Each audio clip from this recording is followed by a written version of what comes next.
Hello to the few of you who would much rather spend time watching my videos than with your family. It is greatly appreciated after what has been a rough week for views. But I am back with a Great League team that I used Primeape, feraligatr, sandslash. If you can kind of just look at the fast move turn counts, the fast and charge move turn counts, you can kind of recognize what this team is. It is a very, very, very spammy team.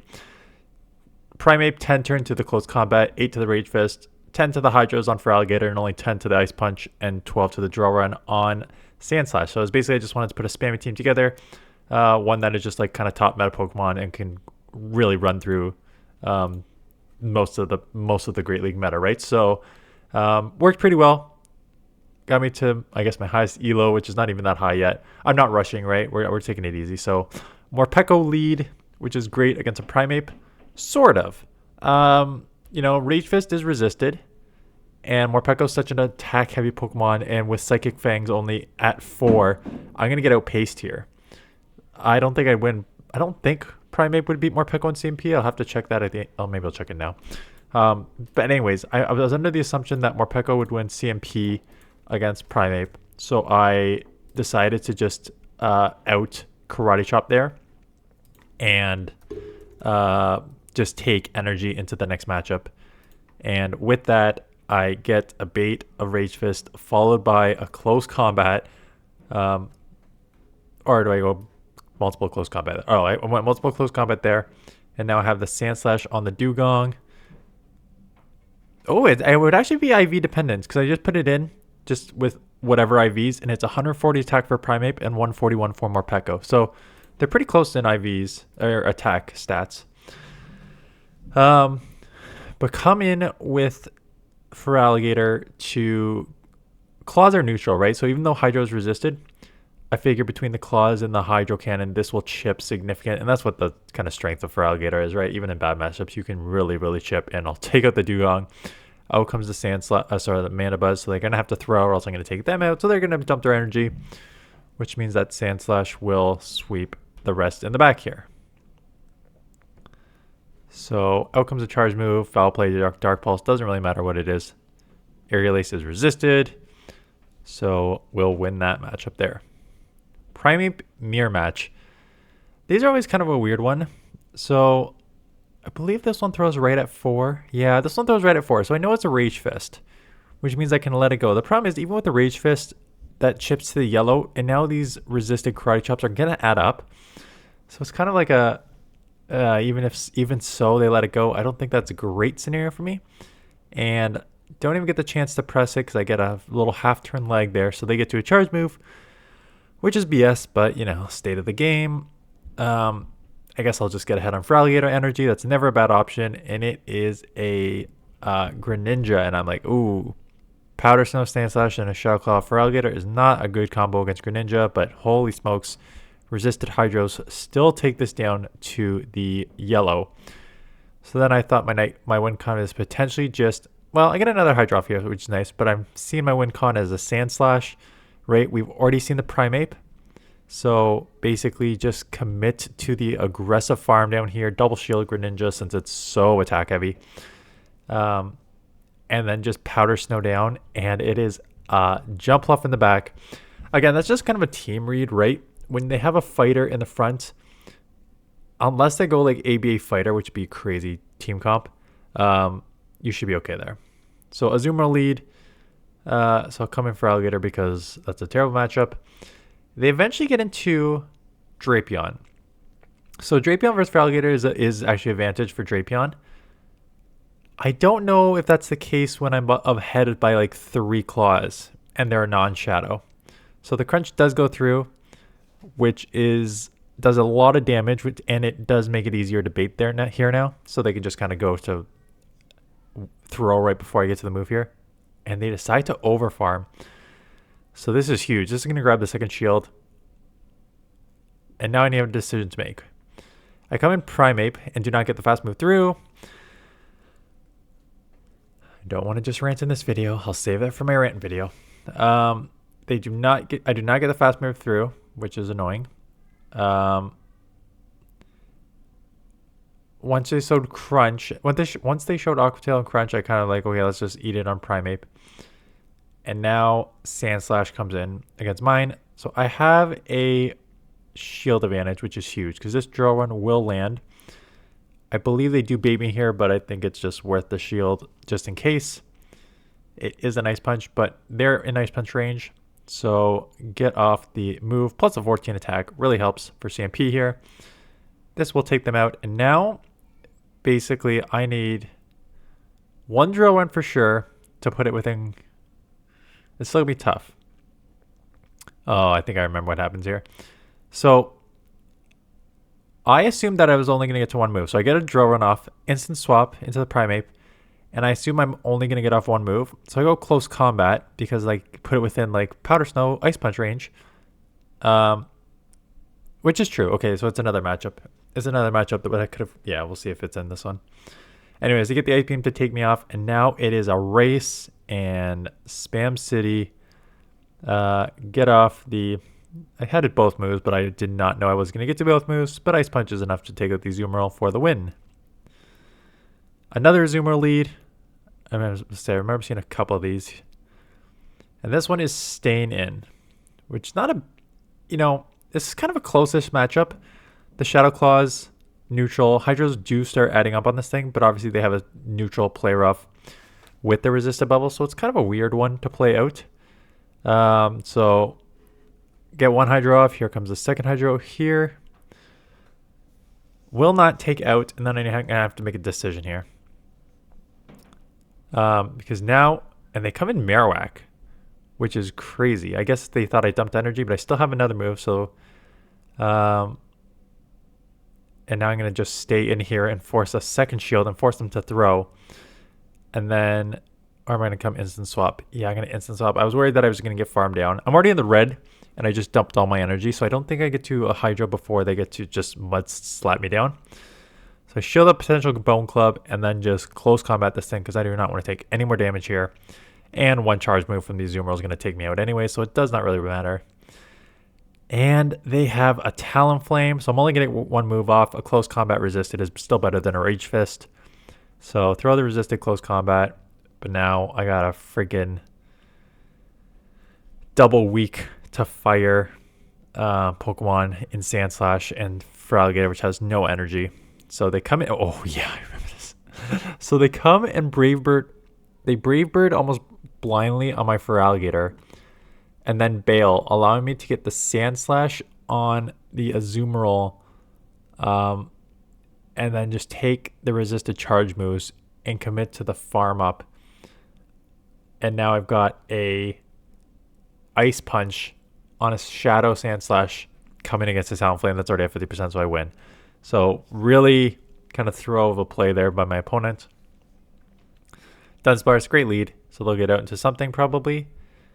They are not. And they finally get out into Wiggly. But by the time they get into Wiggly, I'm already at like 4 Karate Chops. So I think like, okay, then might as well just close combat this. And I do, and it takes them to the red, which means it's an easy farm down range here. I'll take any resisted charge move. I don't really care what they're throwing at me. So I will take this charge move. It is just a Swift. Farm down. Swift actually did quite a lot. I'm in the yellow now. But I have energy, and there's a Dunsparce coming in. So here comes one draw run. And here comes a second one. Am I going to shield this? Part of me is reading that I'm going to, get out into primeape. Okay.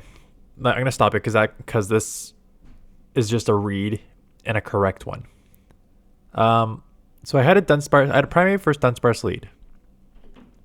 One of two things happened here. They came in directly with Wigglytuff. So they either, one, are dumb because you don't come into a fighter with a Charmer thinking that I won't have an answer to it. Of course I'm going to have an answer to it in a Steel. Or it's like an ABB fairy team where they have 2 fairies in the back. So I kind of read that there. I'm like, okay, they probably have like a second fairy in the back. So I'm going to shield Sandslash, come back in with Primeape and just kind of sacrifice it, and then Sandslash will sweep. And then once I made that swap into Primeape, they top left because I think I read that team right. Right, so it just, I mentioned this in multiple videos. Oh, Jumpluff. Yeah, this is my first loss for the team, and it was a killer because I have no answer for Jumpluff. I mean, I have Sandslash, but but I can't come in immediately with Sandslash because they probably have like a primeape or Nihilape in the back. So I have to come in with feraligatr, and they have a bi-barrel, which means that's just walling feraligatr and pretty much Sandslash too with the powder snows and ice punches. So this game's like a top left pretty soon. But I did talk about like those team reads. Like this, those team reads are what separate truly the, I'd say, expert and legend players from the lower players. You need to be able to read that, right? Why are they coming in with a wiggly into my primeape? Is it because they're just not smart? Because you never come in with the direct answer? Or is it because they're double fairy? So you then make the decision from there. So just team reading sort of one-on-one. It's not even one-on-one. It's I don't think it's an advanced team read, but it's not like a one-on-one. Okay, Morpeko lead against the primeape. Again, this is kind of a tricky one. Like I mentioned, Psychic Fangs is super effective, and as we see here, Morpeko does win CMP. So the CMP is going to be pretty tough for me to overcome the shield scenario, but with a boosted attack, I can very easily just commit to the karate chop down, which is exactly what I'm going to do. So I'll go down shields, but I'll come out energy and switch, and they give up switch, but they gave it up way too late because I remember this is the one where I go Rage Fist first and they shield, and then I can just go absolute nuke, close combat, 2 times buffed already, and shields down. Goodbye primeape. What are you going to come in with? Is a Clodsire. So I decide to, I don't need to chip here. I was already 2 times buffed, so that's why I kind of stayed in to chip it, because I'm like, if I can chip it, I can then put this in Hydro range, because one Hydro won't take out a Clodsire, but I'm like, if I chip it with a double boosted Rage Fist, maybe this one will. So it's not a bad idea, but I have feraligatr and Sandslash in the back, so there's no real reason to, but I do take it out with 1 Hydro, so it did kind of work out the play. But yeah, I have 2 answers in the back. I don't really need to stay in that one. Dunsparce into Jumpluff. So fantastic. Find the Jumpluff. That's going to be a killer for this team. So you're going to see that I do just, I was going to say over farm, but I think that's an understatement because I basically commit to the farm down here. No, okay, I do throw the move. But yeah, so it's a huge over farm. I've got 2 moves here. Ice Punch takes out. They're going to come back in with Dunsparce. And again, I'm probably looking for a second Pokemon weak to ice in the back here. So and that's why I'm going to instant swap, and it's a feraligatr. So again, the read was not right, but it's one of those. So this is where it's an opponent's dumb play, right? You have Dunsparce against a primeape. So instead of coming against your safe swap feraligatr, you came in with your hardest answer in Jumpluff. And because I came in with the hardest answer for Jumpluff, of course I have an answer for Jumpluff as a flying Pokemon against my primeape. So I read the team wrong, but it was just like, I read the team wrong because it was a dumb play, right? There's absolutely no reason to come into that matchup with a Jumpluff against a primeape without thinking that I have an answer for it. So we get the Hydro off here on Dunsparce to take this out. And maybe you don't see this, like, again, I'm still in 2200s, mostly because I took like 6 days off last week and a few days off, like 4 days off the ones before. So I'm probably like, we're on our 22nd day of GBL, maybe like 24th by the time this goes out. But like, I've maybe I've missed like 11 of the 24 days already. So I'm pretty far behind where like others are. If you think 5 sets a day, and I missed 11 days. So I missed 55 sets already of my total that I could play. So yeah, I'm not nearly as high as I could be if I was actually playing all my sets like I used to, but I don't feel the rush. I don't feel the need to rush and play anymore. I kind of like just taking my time. And there's also something to say, like, if I was at like the 2400, 2500 right now, then I'm facing like Home Slice and Rise and all those people. And that doesn't seem like a good idea either, right? I'd rather just take, not that everyone down here is a scrub, but like, it's not like I'm sweeping this. It's not like I'm like, oh, I'm going to play it. I'm just going to go 5-0 every set. Like, that's not how it works. But with the team yesterday, with the Corsola team and this team, I went very positive with both teams. I have actually lost some, though, because I tried a Moltres team, and I just could not get it to work. Maybe I don't know how to pair properly, but yeah. Anyways, back to the battles, but this thing's going to have an Earthquake to one-shot this Sandslash, so it does not matter. Let's pick it up at the last battle here coming up.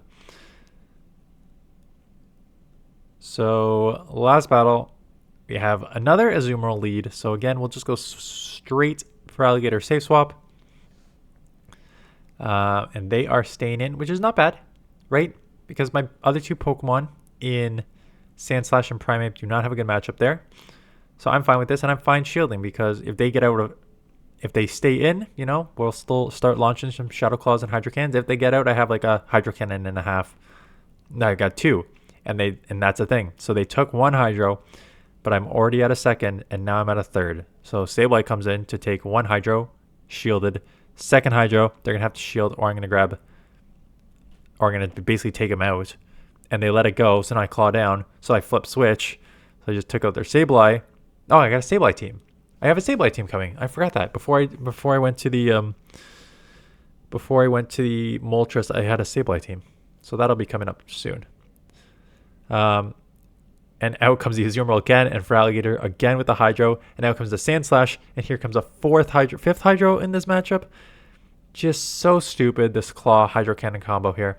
And they know I have a Primeape because they saw it on the lead. So I was like, what are you doing? It is just an Ice Punch. Going for the close combat. What am I doing? I do not need a close combat here, but I guess I'm just ensuring that I'm going to take them out. Oh yeah, they got nothing left on the Azumarill, so I guess just ensure you're going to take it out, and then just no problem with the rest of the stuff there. But yeah, very spammy team, very good team. Some Pokemon with problems, like depending on the flyer, like a Jumpluff or even a Mandibuzz on the lead would be tough because you have to go for Alligator right away. A little glassy, right? Primeape, Shadow Feraligatr, Shadow Sandslash definitely has some lack of bulk on the team, but you can kind of work through it. And then just, I love the spamminess of these Pokemon. Like 10 to a close combat, 10 to a Hydro, 10 to an Ice Punch, 12 to a Droron. Like, it's just such a deadly combo of a team here for like the spamminess, and really, especially as a couple Shadows, really puts pressure on your opponents to start shielding, and you sort of launch them quickly. So, holy crap. So if you watched, if you were around for the first 15 minutes, let me make sure I have my days right. If you were around for the first 15 minutes yesterday, which again, this video, this is you know, December, in between Christmas and New Year's, and it's an Ultra League team, but after almost 4 hours, it has 700 views and a 9% click-through rate.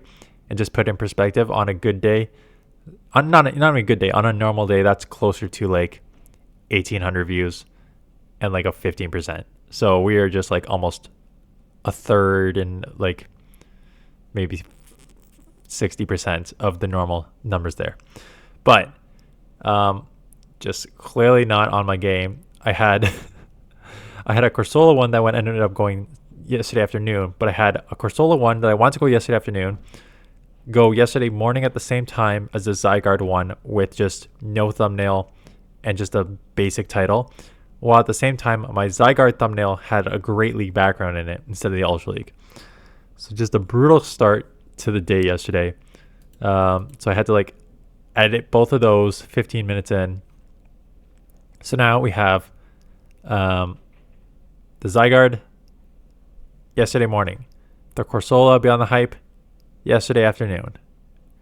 This one will be Saturday, or the 27th, which is Friday. Yeah, Friday morning. We'll have maybe a Typhlosion in the afternoon. for Friday afternoon. And then I haven't shot it yet, but I'll have to do a Sableye one, the 28th, and then I'll check some submissions for that. And then I believe there's at least one event starting on the Monday. We're not looking at the catch event, but there is the New Year event starting on the Monday. Okay, starting on the Monday. So that will be a Sunday afternoon video. And then Monday we'll do like a wrap up and then maybe like another Great League team or whatever before top teams on Tuesday. So that is the plan. So that is it. For those of you still watching, thank you very much. And I will see you guys in the next one.